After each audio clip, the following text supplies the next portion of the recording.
అండి. Welcome back to Suni cooks. నేను మీ సునీత కృష్ణ. అందరూ ఎలా ఉన్నారండి? ఇవాళ మన పాత తరం వంట దబ్బకాయ కారం చూపించబోతున్నాను మీకు. సింపుల్ ఇంగ్రీడియెంట్స్‌తో 10 నిమిషాల్లో అయిపోతుంది ఇది.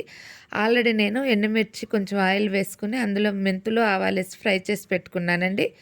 అవి నేను దబ్బకాయ కూడా రసం తీసి పెట్టుకున్నాను.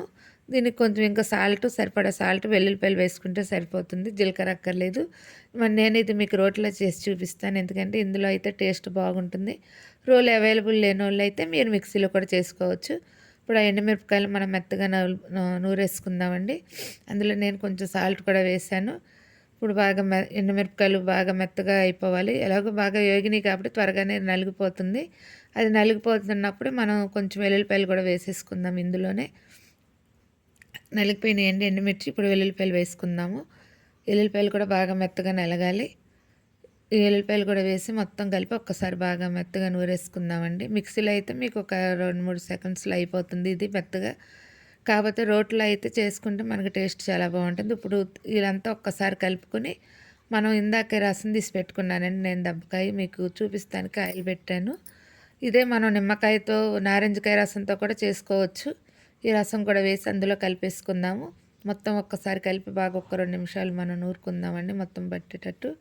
ఇప్పుడు కలిపేసుకున్నాం కదండి. ఇది నోరు బాగోలేనప్పుడు, జ్వరం వచ్చినప్పుడు అట్లాంటప్పుడు మా అమ్మమ్మ, నానమ్మలు వీళ్ళందరూ ఇలా చేసి పెట్టేవాళ్ళు. ఇది మీరు కూడా చేసుకుంటారని నేను చేసి చూపిస్తున్నాను. ఇది తీసేసుకుని మనం ఒక గిన్నెలోనికి దీనికి మనం తాలింపు చేసుకుందాము. మీకు ఇప్పుడు కొంచెం పలుసుగా అనిపించవచ్చు, కానీ అది చల్లారినాక చిక్కబడిపోయి రేపటికైతే టేస్ట్ చాలా బాగుంటుందండి. ఇప్పుడు అదే పనులు ఇందాక వేపుకున్న పనులు నేను కొంచెం నూనె వేసి, ఆవాలు వేసి, మెంతులు వేసానండి. అవి కొంచెం ఫ్రై అవుతుండగానే శనగపప్పు, మినపప్పు కూడా వేసుకుందాము. ఒక ఎండుమిర్చి చాలండి. ఒక 2 ఎండుమిర్చి ఒకటి సరిపోతుంది. మనం ఇందాక ఎండుమిర్చితోనే చేసుకున్నాం కాబట్టి కొంచెం కరివేపాకండి. ఇవన్నీ కొంచెం బాగా ఏగుతున్నప్పుడు లాస్ట్కి మనం దింపే ముందు ఇంగు వేసుకోవాలండి. మనం ఏది తాలింపు చేసుకున్నా ఇంగు లాస్ట్కి వేసుకోవాలి. ముందు వేసుకుంటే అవి తాలింపు చేదొచ్చేస్తుందండి. ఇంకా కొంచెం బాగా ఫ్రై అయిపోగానే మనం తాలింపుని కట్టేసుకుందాం. కొంచెం పసుపు వేస్తాను కలర్ కోసం, టేస్ట్ మంచిగా ఉంది. అయిపోయింది వేస్తాను తాలింపు కూడా.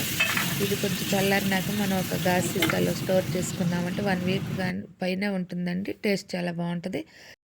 ఈ వీడియో కనుక మీకు నచ్చినట్లయితే లైక్ చేసి, షేర్ చేసి, సబ్స్క్రైబ్ చేయండి. నేను పెట్టిన వంటలు మీకు నోటిఫికేషన్ రావాలంటే పక్కన ఉన్న బెల్ ఐకాన్కి నొక్కండి. Thank you for watching.